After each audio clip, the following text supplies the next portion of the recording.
By the end of the day, I think it's clear that Scopper Gaban could be the key Luffy needs to prove that he will indeed surpass both Shanks and Roger himself. The fact that we have another appearance from a former Roger pirate, the third one after Rayleigh and Crocus in Elbaf, of all places and of all story arcs, Oda knows what he's doing, as always.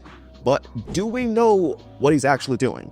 So far, no. However, since we are in the series' final saga, it makes sense that Oda would use Scopper Gaban as a final test to determine if Luffy is generally destined to find the One Piece. Let's not forget that he shares the same dream as Roger, which could also serve as a way to see whether Luffy is ready to fulfill that dream, whatever that may be. Ultimately, I believe Scopper Gaban will help us understand the complex nuances behind why Roger didn't act right away, beyond the simple reason of, we were too early, why Shanks has never tried to find the One Piece until now, and why Luffy is supposed to be the one to succeed in fulfilling not only Joy Boy's will, but also Roger's will. Let's get into it.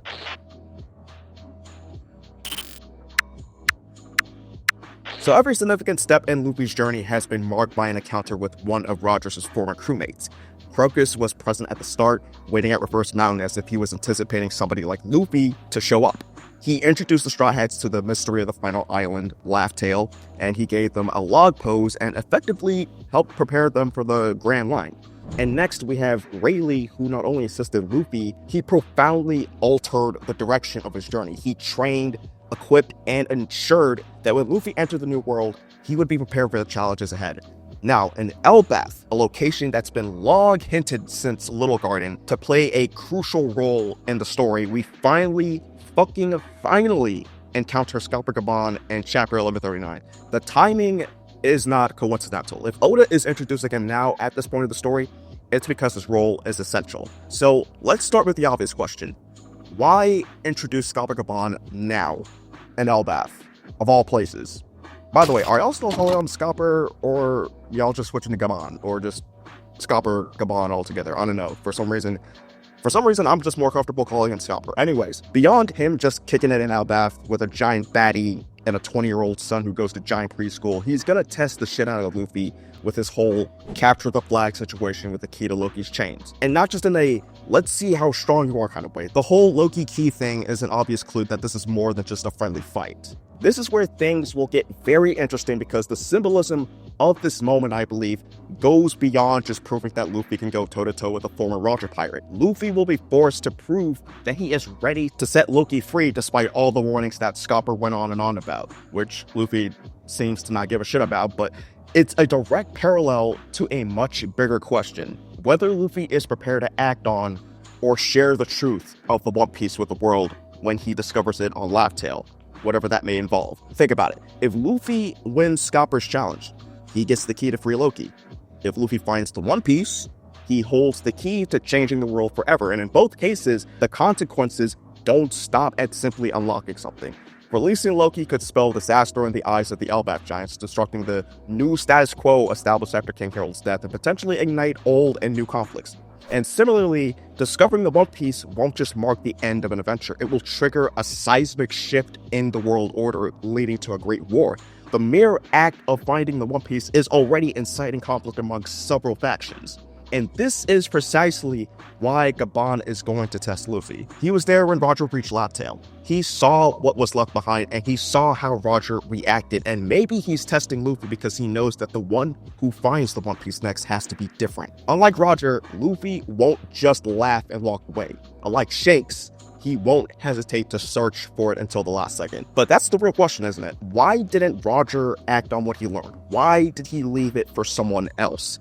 And why must Luffy be the one to break the cycle of freedom and oppression, hatred, and the past that has this world in a chokehold? Because it's one of the biggest recurring themes in the story, breaking cycles. And to achieve that, someone must genuinely be willing to make changes.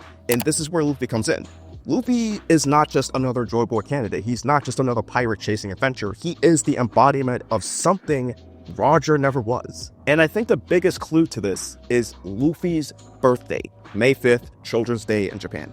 The date alone tells us something huge about Luffy. He represents the next generation, a world unburdened by the sins of its predecessors. He doesn't inherit grudges. He doesn't seek revenge. He just wants to live free and others to live free as well. That is huge. Roger, on the other hand, he's an adventurer first and foremost. He lived for the thrill of discovery, for the excitement of the unknown. Yes, Roger and Luffy have a lot in common, including sharing the same dream, but why couldn't Roger fulfill that dream? Why is Luffy destined to realize it? I think it's due to the different ways they perceive that dream. I think Roger viewed that same dream as his personal, hands-off, it's mine kind of dream, while Luffy, I think, sees it as bigger than himself.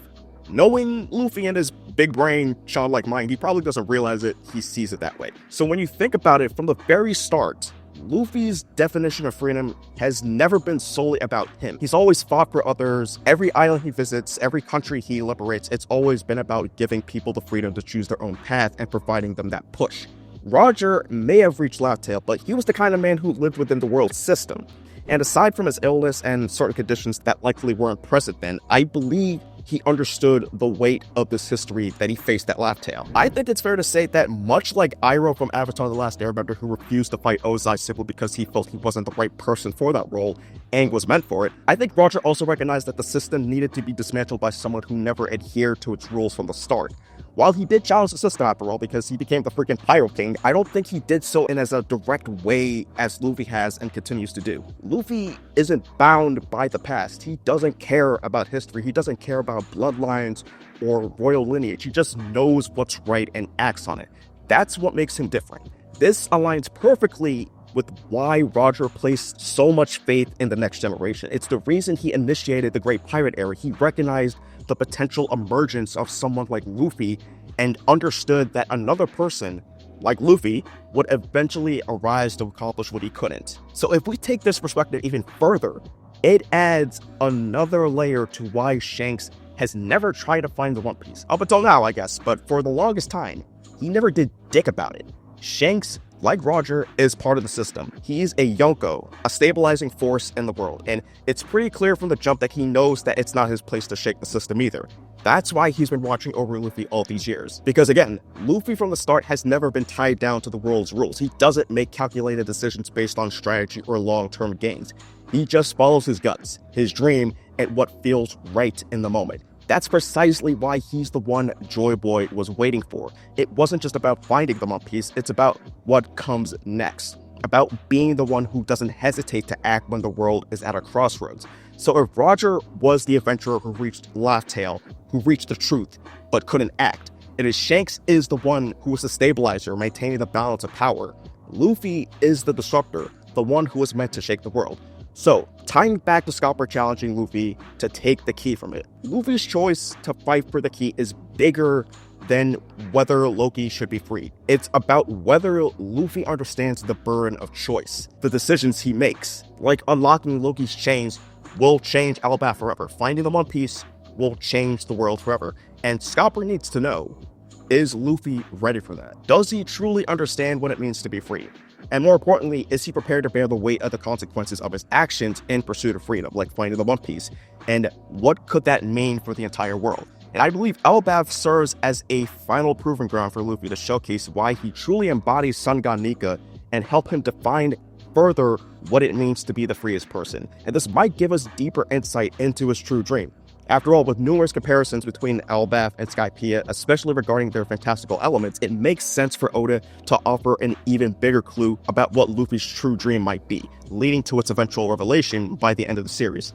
And perhaps my theory about what the One Piece is could shed light on what to expect when that time comes.